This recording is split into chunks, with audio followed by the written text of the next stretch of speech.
గుర్తుపెట్టుకోండి, దేవుడు మర్మంగా మాట్లాడుతున్నమాట.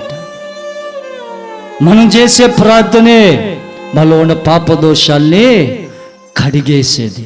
అది ఎలా చేస్తే ప్రార్థన కడిగేస్తాడు ప్రభు?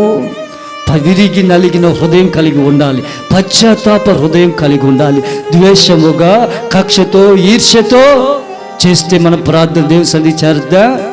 మనుషుల మీద కోపంతో చేస్తే చేరద్దా? ఏమండి చెప్పండి, మనుషుల మీద కోపంతో ప్రార్థన చేస్తే చేరద్దా? చేరదు. నువ్వు ఇంటికాడ ఉన్నప్పుడు మనుషుల మీద కోపం, మందిరం లోపలికి వచ్చినప్పుడు ఆ కోపం నీ మైండ్లో ఉండకూడదు. మందిరం బయట విడిచిపెట్టాలి. నీ హృదయం అంతా దేవుని వైపు తిరగాలి, ఆలోచన అంతా దేవుని వైపు ఉండాలి. అప్పుడు పశ్చాత్తాపడి దేవుని అడిగితే మనలో ఉన్న పాపదోషాలంతా కడిగేస్తాం.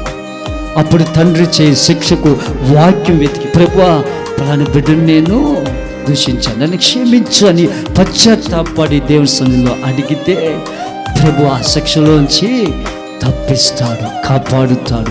వాక్యం ధర్మని దండించినప్పుడు, ఇదిగో నా కుమారుడా, ఇదిగో నా కుమార్తె, ఇదిగో నువ్వు ఇలా చేసావు, ఇలా ప్రవర్తించి ఇలా బిడ్డను దూషించావు, నువ్వు సరి చేసుకో. నా సన్నిధికి నువ్వు దూరం అయిపోవద్దు, నా సహవాసానికి దూరం అయిపోవద్దు. నా సహవాసానికి దూరం అయిపోతే ఈ లోకంలో ఉన్న మలిన చెత్త అంతా నలుముకుంటుంది. జాగ్రత్త, ఆ చెత్తలోకి నువ్వు వెళ్ళొద్దు.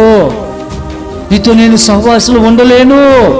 నువ్వు నా సన్నిధికి దూరం అయిపోతే నీలో ఒక అపవిత్రత వచ్చేస్తుంది. అపవిత్రత ఎక్కువ ఉంటుంది కానీ పరిశుద్ధత ఉండదు. మన దేవుడు పరిశుద్ధుడు గనక మనం కూడా ఎలాంటి బిడ్డలుగా ఉండాలి? పరిశుద్ధులుగా ఉండాలి, పరిశుద్ధులుగా ఆరాధించాలి, పరిశుద్ధురాలుగా స్తుతించాలి.